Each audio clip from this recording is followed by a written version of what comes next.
Hi guys, welcome to the thread blogs. Thrissur ഒരുപാട് മന്തി ചെയ്യുന്ന ഒരുപാട് സ്പോട്ടുണ്ട്. ബട്ട് ഈ നെഹന്തി മന്തി എന്ന് പറയുമ്പോൾ ആ തട്ടിൽ നിന്ന് താന്ന് തന്നെ ഇരിക്കും. കാരണം എന്താ വെച്ചാൽ അത്രയ്ക്ക് അടിപൊളിയാണ് അവരുടെ ഫുഡ്. 2 വർഷം മുന്നേ ഞാൻ ആദ്യമായിട്ട് വന്നപ്പോൾ തിരക്ക് തന്നെയായിരുന്നു ഇപ്പോഴും. അതുപോലെ തന്നെ അവരുടെ ഫുഡിൻ്റെ ടേസ്റ്റ് വൈസ് ആയാലും അവരുടെ സ്റ്റാഫിൻ്റെ സർവീസ് ആയാലും ഒരു സ്റ്റാൻഡേർഡ് കീപ്പ് ചെയ്തിട്ട് അവർ കൊണ്ടുപോകുന്നുണ്ട്. അപ്പോൾ ഞങ്ങൾ വന്നത് 2 മണിക്കായിരുന്നു. കുറച്ച് നേരം വെയിറ്റ് ചെയ്യേണ്ടി വന്നു. എന്നാലും നമ്മൾ ഫുഡ് കഴിക്കുമായിരുന്നു. ഞാൻ എപ്പോഴും ഇവിടുന്ന് അൽഫാം മന്തിയാണ് ഓർഡർ ചെയ്യാറ്. അപ്പോൾ ഇവിടുത്തെ ഷവായ മന്തി കൊള്ളാതെ കുറച്ച് പേരോട് പറഞ്ഞു. അപ്പോൾ ഞാൻ ഇപ്രാവശ്യം ഷവായ മന്തിയാണ് ഓർഡർ ചെയ്തത്. ഓർഡർ ചെയ്ത് 10 മിനിറ്റുള്ളിൽ തന്നെ സംഭവം നമ്മുടെ മുന്നിലെത്തി.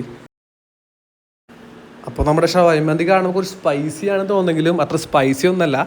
എന്നാലും ഇത് കൊള്ളായിരുന്നു, എനിക്ക് ഇഷ്ടപ്പെട്ടു.